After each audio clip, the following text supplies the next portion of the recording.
तं नारदस्तु समम् अंगिरसा दयालुः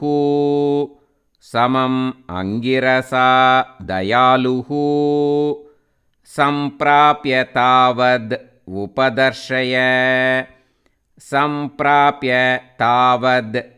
उपदर्शय सुतस्य जीवं कस्यास्मि पुत्र इति तस्य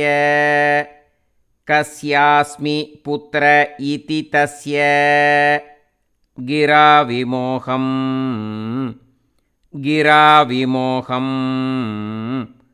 त्यक्त्वा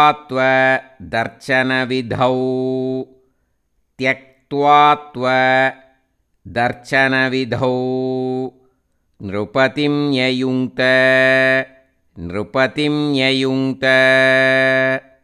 Now again let us repeat. तं नारदस्तु समम् अंगिरसा दयालुः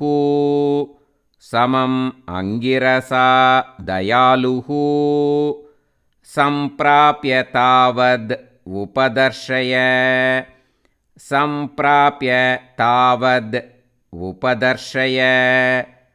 सुतस्य जीवं कस्यास्मि पुत्र इति तस्य गिराविमोहं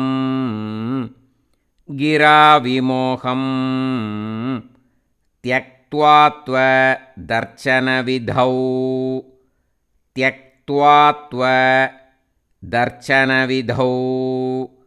नृपतिं न्ययुङ्क्त.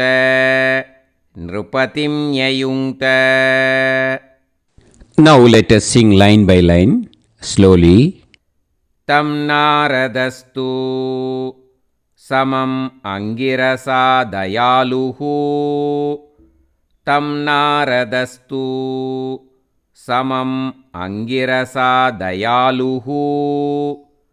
सम्प्राप्य तावद् उपदर्शय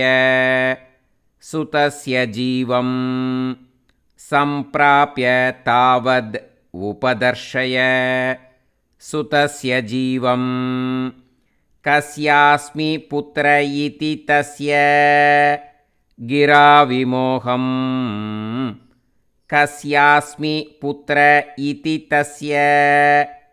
गिराविमोहं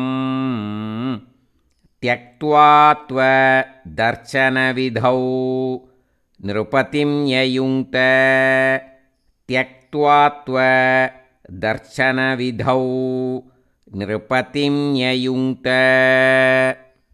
Now again let us sing line by line slowly.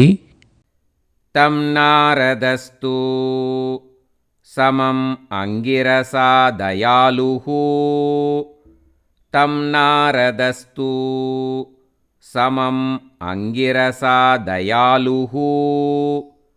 सम्प्राप्य तावद् उपदर्शय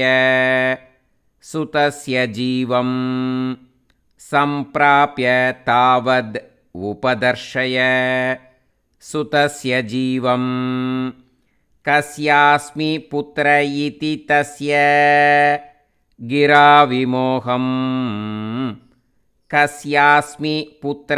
इति तस्य गिराविमोहं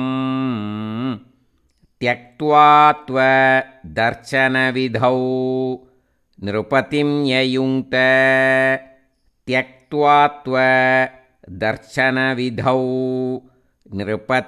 न्ययुङ्क्त. Now let us sing the full sloka slowly.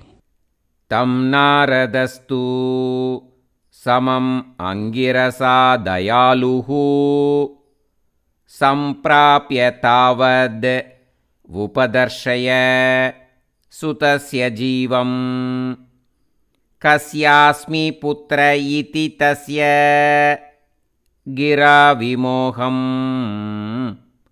त्यक्त्वा त्वदर्चनविधौ नृपतिं न्ययुङ्क्त. Now again let us repeat the full sloka. तं नारदस्तु समम् अङ्गिरसा दयालुः सम्प्राप्य तावद् उपदर्शय सुतस्य जीवम् कस्यास्मि पुत्र इति तस्य गिरा विमोहम् त्यक्त्वा त्वदर्चनविधौ नृपतिं ययुङ्क्त. And now let us practice how we should sing in the Parayanams. This version will be little bit faster, okay? तं नारदस्तु सममङ्गिरसा दयालुः सम्प्राप्य तावद् उपदर्शय सुतस्य जीवं कस्यास्मि पुत्र इति तस्य गिरा विमोहं त्यक्त्वा त्वदर्शनविधौ नृपतिं ययुङ्क्त. सर्वत्र गोविन्दनामसङ्कीर्तनं गोविन्द गोविन्द. गुरुवायूरप्पा चरणम्.